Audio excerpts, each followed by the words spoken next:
Welcome back to another Wednesday Wonder. This is episode 6, and this episode is going to be about stand development.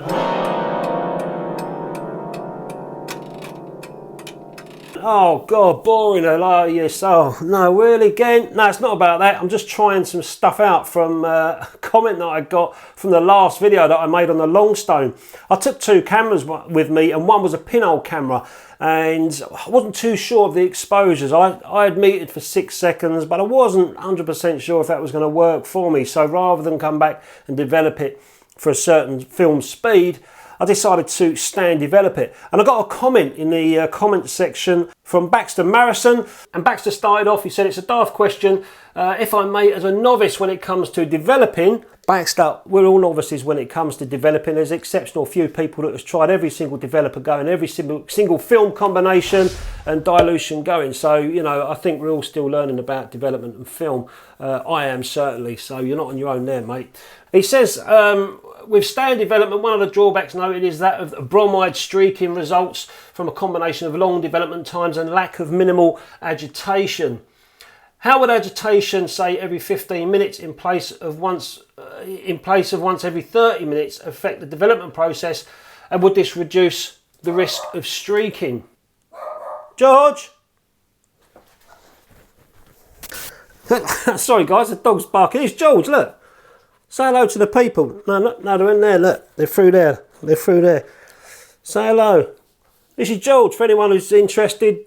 George lost his eye earlier on this year, but he's recovering well, wouldn't you, mate? And he's partially blind in the other eye, so we can't move furniture and all that around the house too often, otherwise he bumps into it. But he's a strong old ox, isn't you, mate? So back to stand development. Sorry, guys. So back to stand development. Stop licking my arm. So back on with standing. Why are you staring at me? I know. Boy, you stink. Right, well that's George sorted out. He's sitting down there on the floor. I'll carry on. So for those of you that are not too familiar with stand development or have never done it before, I'd recommend that you give it a go. It's you know, another bit of experience string to your bow in film photography. It's not always the best way to develop your film, but sometimes it can get you out of a pickle if, say for instance, you've shot your film at different speeds, or maybe you had a film in your camera and you can't remember what speed you shot it at. Instead of going for your normal development time of 8, 9, 10 minutes in Xtol at one part to one part and inverting every 10 seconds, you leave the film inside a highly diluted developer and for about an hour or so, and what it does, it just starts working on the highlights, and because you've got such minimal agitation, it exhausts itself in the highlight areas and slowly builds up the shadow areas. That's basically what it does, and because of the high dilution, it also gives a lower contrast and the appearance of a sharper negative. I'm not exactly a technician behind the science of it all, but I kind of understand what it does. One of the downsides is what is known as bromide drag, where the developer inside produces bromide ions that slowly fall with gravity to the bottom of the tank, usually getting trapped in the sprocket holes and slowly releases down the film, causing an uneven development. A little bit like when you're washing your car, you've polished it all up and you get the right ump because there's a small piece of water that streaks out of a crack somewhere and it streaks down your car, and you go to try and chamois it off. It's a bit like that with film, really, without getting too technical, because I don't know all the science behind it, but that's pretty much what it is. And people seem to think if you're going to invert the tank, it will stop it will refresh the developer around the film and stop any old iron, any old iron streaking down the film or causing any bromide drag. I've never really experienced bromide drag a great deal, and I've done quite a bit of stand development in the past. Maybe I've been lucky. So, but I've always done 1 part to 100 part in Rodinal, so 1 part Rodinal, 100 parts water, and done an hour's stand development with 2 inversions in between, just 1 turn at the start and 1 turn halfway through. It's just the way that I do it, and it's worked for me. So I've just shot a whole roll of film in the garden overlooking the fields, and I cut that film into 3 sections and put those 3 sections into 3 separate developing tanks. So I'm going to stand develop these strips of film all the same time, 1 hour, except the first tank will have no inversions whatsoever, just develop a straight in, lid on, leave it for an hour. The second tank will be my way, which will be 1 inversion at the start, 1 inversion halfway through, and then job done. And then the last one is what Bax is saying, what happens if you use more inversions. And I don't know, because I don't usually do it, I've never done it that way. So we're going to do 4 inversions on the last tank. So I'll show you what I was up to, and then we'll show the development process, and I'll get the images scanned, put them on a computer, and we'll have a look at the differences.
Okay, so these are the negatives sitting on my Lightroom on my computer at the moment. I've DSLR scanned these using a macro lens and obviously a DSLR. They was developed, fixed, washed, dried, and here they are now sitting in front of you. So the first one here is the no inversions at all, 1 hour stand, no inversions whatsoever. And I was surprised, I've got no drag whatsoever, no bromide drag at all on any of these. That really surprised me. I've never done a stand like this before without doing any inversions. This is my normal stand development process, 1 inversion at the start and then 1 inversion halfway through. And this is the one also that I was interested to see, having 4 inversions throughout the whole process. But let's go back to the first one.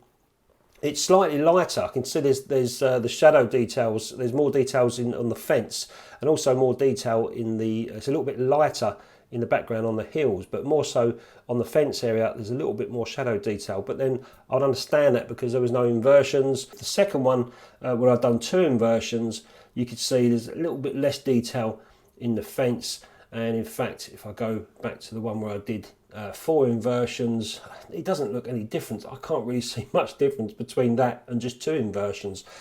So that's surprising. So this is the first one. We'll go into the fence and have a little look around. So yeah, I've got loads of bags of detail in that fence. You know, and this is quite a contrasty scene, I would say. The fence was in shade. Obviously there's all the fields and there's the sky. The reason I chose the sky for this experiment was because you see more grain in the sky. So I'm interested to see now what the grain aspect side of things looks like. I don't know what that is. Look at that, it's like a little tiny imperfection in the negative there. See that? Interesting. So that's the first negative. No inversions, the grain on there. That's the second negative with 2 inversions. That's the grain on there. And that's the last one with the 4 inversions. I can't really see any difference at all between any of them with grain, except that one looks, it all looks much of a muchness. So we'll look at the shadow detail now. I think the shadow detail in this one here, you can see there's a little bit more detail on the fence. So that's the second negative. That's the third negative. I can't see any difference at all with the, oh hang on, no I can't, only here looks a little bit lighter, but maybe, you know, maybe the light had changed very slightly through a cloud or something at that point. But other than that, I can't see any difference. I'm just pixel popping now, you know. But definitely on the first one, I can see a difference with the fence. So there you go, that's the first negative, second negative, and the third negative. What do you reckon? So I thought I'd try another stand development process, this time in a different developer, and I chose Ilford's ID-11. I went back outside and I took some photographs of the field opposite, all on one roll of film, and I developed that, developed that in ID-11 for 1:5, and that was for 1 hour and 15 minutes. And these are the results that I got from that after fixing and washing. I was quite surprised. The first one came out quite clean, but then I could start seeing some of the bromide drag that we've been talking about. And these are scanned exactly the same way. Quite interesting because this time I can see bromide drag on these negatives. You can see it here on this number 9. You see it there? And I think this is drag as well. These aren't clouds, I don't think. I think this is bromide drag there. And on number 8 you can see it. Number 7 you can see it in the darker areas.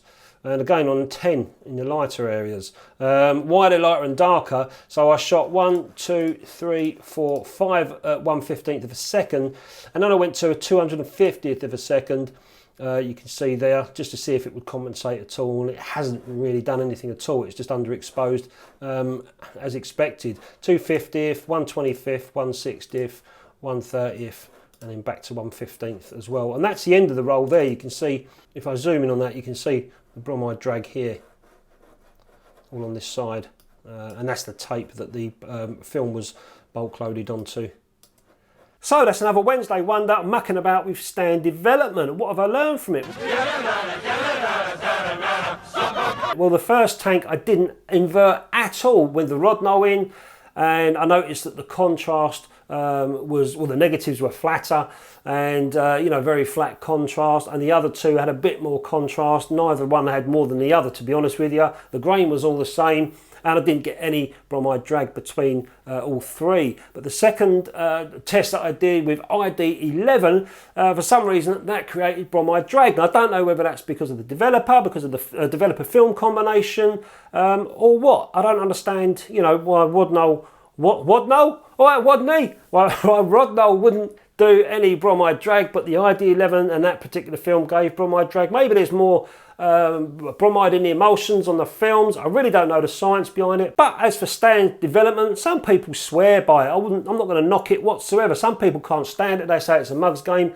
And other people say, well, I always stand and I get perfect results. Whatever you do in your development process, your photography, if it works for you, and you're getting great results, you're happy, your clients are happy, or whatever, don't change what you're doing. For me personally, I don't think I'd want to shoot anything important and develop it in a stand development. But as far as the first development went with the Rodinal, they came out all right. I mean, nothing that a bit of Photoshop couldn't work out. I mean, I even put that one into Photoshop and tweaked the contrast. It looked all right. I even put a pterodactyl in. It took me ages though, because I couldn't figure out how to spell pterodactyl. Who put a P in the front of that? Or anything in the darkroom with some contrast filters if I needed to boost the contrast. But I certainly didn't notice that the negatives were in such a mess that I wouldn't be able to use them or make any prints. But obviously when I did the ID-11, I got the bromide drag. You know, that's a bit risky. I could have ruined some decent photographs there. So anyway, guys, hope that's helped anyone out. It certainly helped me out, because I've never done that before, a pure stand and 4 inversions. I've only ever done the middle one, and I don't think I'll ever stand develop in ID-11 again if I needed to stand. So I hope that helps anyone out, and I'll catch you next time.